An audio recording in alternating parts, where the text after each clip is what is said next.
On va maintenant voir le lien qu'il existe entre les isométries, les matrices orthogonales et les bases orthonormées. Alors avant ça, il faut que je vous fasse une petite remarque sur le cas particulier de R puissance n. Donc vous imaginez, on a E qui est un espace euclidien et E1, En qui est une base orthonormée de E. Je vous rappelle que dans ce cas-là, la matrice dans la base E1, En de n'importe quelle famille de vecteurs x1, xn est obtenue en faisant le produit scalaire avec les vecteurs de la base. Donc par exemple, la première colonne, ce sont les coordonnées de x1 dans la base E1, En. Et puisque cette base est une base orthonormée, ces coordonnées se calculent grâce au produit scalaire. Donc en particulier, si vous faites le produit scalaire de C1 avec C2, donc c'est-à-dire toute la première colonne scalaire la deuxième, on obtient donc la somme pour i allant de 1 à n de x1 scalaire EI, donc le coefficient qui est dans la première colonne, fois x2 scalaire EI, le coefficient de la deuxième. Et ça, puisque E1, En est une base orthonormée, on l'a démontré dans le chapitre 14, c'est exactement le produit scalaire entre x1 et x2.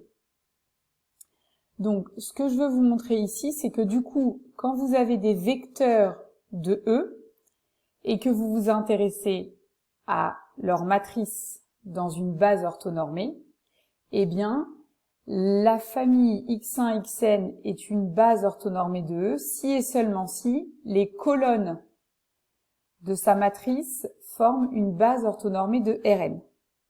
Grâce à cette relation, en fait, le produit scalaire entre deux vecteurs de E est égal à un produit scalaire entre deux vecteurs de Rn.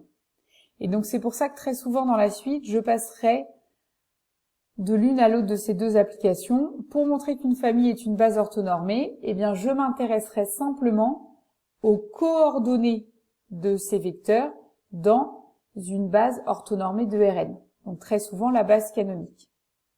Ok, mais ça c'est cette égalité, elle n'est vraie que parce qu'on est en base orthonormée. Et c'est tout l'intérêt des bases orthonormées.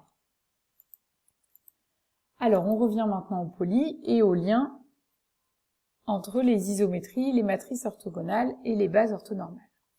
Alors on a toujours E un espace euclidien de dimension n. Premièrement, la matrice de passage entre deux bases orthonormales est une matrice orthogonale.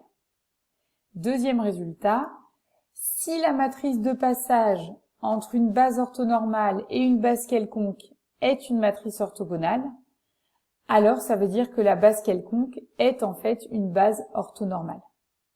Donc on se sert des matrices de passage pour avoir de l'information sur les bases B et B'.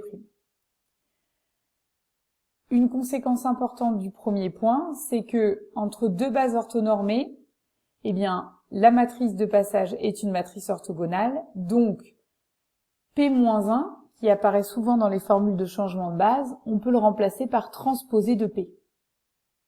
Donc souvent, quand on va travailler en base orthonormée, du coup la formule de changement de base, elle ressemblera à ça.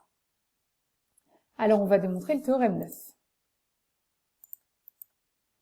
Donc, soit B et B', deux bases orthonormées de E. La matrice de passage, de B à B', je vous rappelle qu'elle est fabriquée en exprimant les vecteurs B' dans la base B. Donc, avec ce que je vous ai montré au début de la vidéo, eh bien, puisque les vecteurs de B' forment une famille orthonormale, les coordonnées de ces vecteurs, donc c'est-à-dire ici là, les coordonnées que vous mettriez pour le premier vecteur de B', le deuxième, etc., forment également une base orthonormée de Rn. Et donc, puisque les colonnes forment une base orthonormée de Rn, par un théorème qu'on a vu juste au-dessus, la matrice de passage est donc bien une matrice orthogonale. Dans le deuxième point, on va utiliser presque le même résultat. On a B une base orthonormale et B' une base quelconque. Et on sait que la matrice de passage de B à B' est orthogonale. Bon puisque cette matrice est orthogonale, ça veut dire que ces colonnes forment une base orthonormale de Rn. Et donc, avec toujours ce résultat-là, ça veut dire que les vecteurs qui sont représentés par ces colonnes forment une base orthonormée de E. Et ben, ça tombe bien parce que les vecteurs qui sont représentés par les colonnes de cette matrice de passage, c'est exactement les vecteurs de B'. Donc, on a bien que si la matrice de passage est orthogonale et que B est déjà connue pour être une base orthonormale, alors B' est également une base orthonormale. Donc les matrices de passage, elles jouent un rôle particulier. La relation entre les isométries vectorielles et les bases orthonormales. Alors, F, qui est un endomorphisme de E, est une isométrie si et seulement si sa matrice dans n'importe quelle base orthonormale, c'est indispensable, est une matrice orthogonale. Donc le lien entre isométrie et matrice orthogonale, il se fait via les bases orthonormales. Si vous faites la matrice dans une base quelconque, vous n'obtiendrez pas forcément une matrice orthogonale. Mais si vous faites la matrice dans une base orthonormale, alors vous obtiendrez une matrice orthogonale. Donc on va démontrer cette équivalence. Donc on va raisonner par double implication. Premièrement, on prend F, une isométrie de E, donc on a écrit O de E, l'ensemble des isométries vectorielles de E, et on se fixe E1, En, une base orthonormée de E.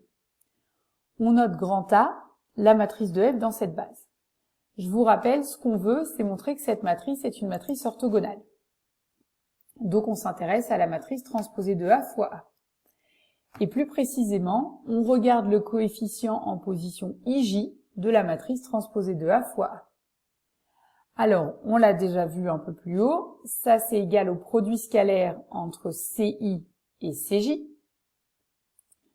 Sauf que le vecteur qui est représenté par la colonne CI, eh bien c'est F de EI, puisque c'est comme ça qu'on fabrique les matrices dans des bases, et la colonne CJ, elle représente le vecteur F de EJ.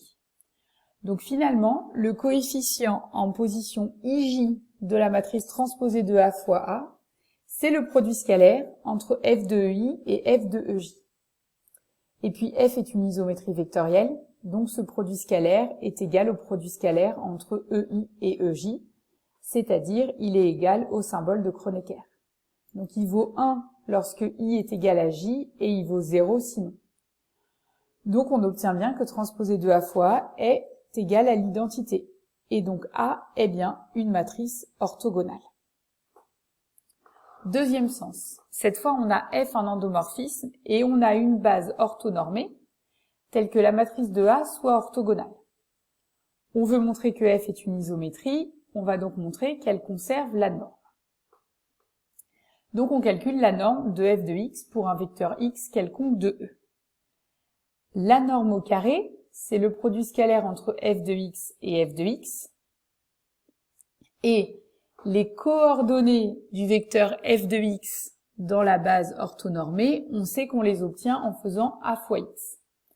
Donc le produit scalaire entre F de X et F de X, c'est le même que le produit scalaire entre AX et AX. Et puis le produit scalaire dans Rn, en fait, c'est la première coordonnée de ce vecteur fois la première de celle-là, plus la deuxième de celle-là fois la deuxième de celle-là. En fait, ça s'écrit transposé du premier vecteur, donc ça devient donc une ligne, fois le deuxième vecteur qui lui reste en colonne. Et quand vous faites une ligne fois une colonne, vous pouvez représenter avec vos mains, ça donne bien un réel. Donc la norme de f de x au carré est égale à transposé du vecteur ax fois ax. Et puis la transposée d'un produit, c'est transposé de x fois transposé de a. Comme c'est associatif, le transposé de a fois a, là, il vaut l'identité, donc il disparaît. Il reste plus que transposé de x fois x. Et si vous faites le même raisonnement dans l'autre sens, on obtient que c'est la norme de x au carré. Donc quand la matrice de f dans une base orthonormée vérifie transposé de a fois a égale l'identité, eh bien f est une isométrie vectorielle. Et donc on a démontré l'autre implication.